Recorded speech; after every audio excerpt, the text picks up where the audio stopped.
Well, um, here's a little something you might need to know about control games.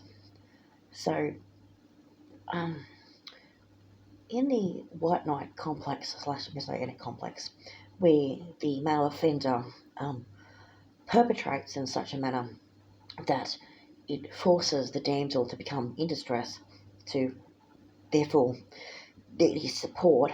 So the offender engages in a Cartman triangle where he poses as is the offender that poses as the rescuer afterwards. Um, Unsurprisingly, he poses as the victim afterwards when he gets busted and says it's someone else's fault. But anyway, um, one of the things that the White Knight tries to do to, and this is the really sly thing that people forget to look out for, but this is where it starts: the suppression of the damsel's will by the White Knight. In the beginning, she was someone who was strong and independent. The damsel that he wants to be in distress definitely wasn't in distress before he started on her. That's how it works. And he would have said something like, "It's okay, dear, you're safe now." Which would have been, to some people's ears, the first clue that he was planning on making her unsafe by alleging that someone she had interacted with before had made her unsafe, when in actuality she was strong and independent at that moment, and he was planning to make her unsafe. That's White Knight complex. What follows after that is a successive series of covert attempts to suppress her will or to control it outright. These are all domestic violence strategies. It's all sly and it's all subtle.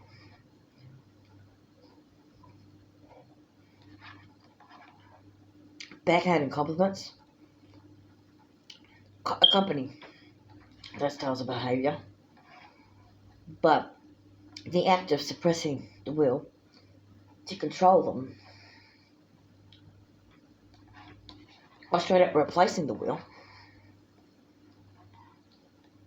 is the means by which they aim to take control of the damsel to put her in a state of distress.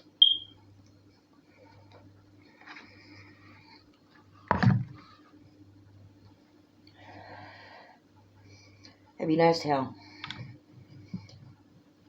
damsels in distress were strong and independent people before they met the White Knight?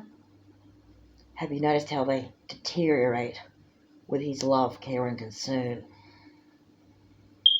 Have you ever wondered why?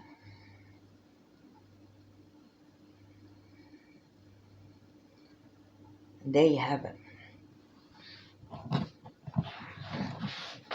The deliberate, slow, murderous suffocation of her will and the replacement with his own through gaslighting, backhanded compliments,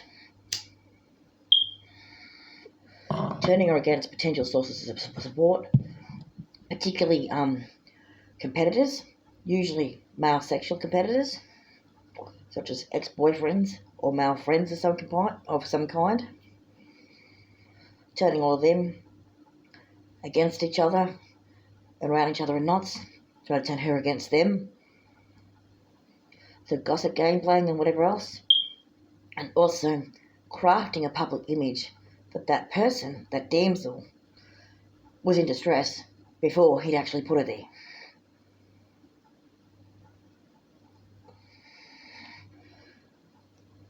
To paint a picture that there's something wrong with that one. He just so happens to be a caring person who's encountered this troubled individual. The White Knight complex is called masculinity and the male gender role as it relates to alpha male dominant schemes. The alpha male is typically a domestic violence offender. and the beta males are the flying monkeys that he classifies as sexual competitors and turns them in knots in Machiavellian schemes and tries to turn her against them, all in the name of controlling her will and putting her into a state of distress so that he can be the one in charge. And then once they all gang up on him and realise he's the problem, he tries to play the victim. And yes, he'll even blame her. And that's how the White Knight saves the damsel who wasn't in distress before she met him.